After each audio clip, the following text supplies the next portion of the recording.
Terrifiée, Lisa se cache sous le lit. Soudain, deux pieds humains, avec 5 orteils bien distincts, apparaissent juste à côté. Elle retient son souffle, paralysée par la peur. Le monstre pousse alors un rugissement assourdissant. Lisa ferme les yeux de toutes ses forces, priant pour ne pas être découverte. Heureusement, la créature ne remarque rien et bondit par la fenêtre. Dès qu'elle est certaine que le danger s'est éloigné, Lisa se glisse hors de sa cachette, referme précipitamment la fenêtre et respire à plein poumon pour calmer ses nerfs. Après quelques secondes, elle jette un œil dehors pour vérifier que la créature a bien disparu. Rassurée de ne voir aucune silhouette, elle croit être en sécurité et, armée d'une arme improvisée, se dirige vers le salon pour fermer la porte d'entrée. Mais soudain, un bruit étrange résonne sur le toit. Le monstre approche. Lisa comprend qu'elle n'a que quelques secondes. Elle fonce vers la porte et parvient à la verrouiller juste avant que la créature n'arrive. Soulagée, elle pense l'avoir semé, mais l'instant d'après, les lumières et le système audio de la maison se mettent à grésiller violemment. Paniquée, Lisa cherche la télécommande pour couper la télévision, mais rien n'y fait, l'écran reste allumé. Elle n'a pas d'autre choix que de débrancher le câble.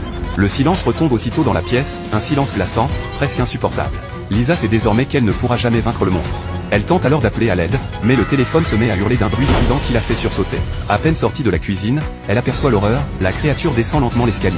Tremblante, Lisa se cache dans un coin. Mais quand elle ose jeter un regard, la vision manque de lui faire perdre connaissance.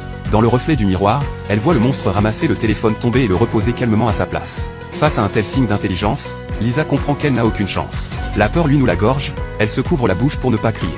Puis, sans prévenir, la porte du réfrigérateur s'ouvre toute seule et l'enferme à l'intérieur. Le cœur battant à tout rompre, Lisa entend les pas du monstre qui se rapproche, de plus en plus proche, jusqu'à ce qu'il se trouve juste devant elle.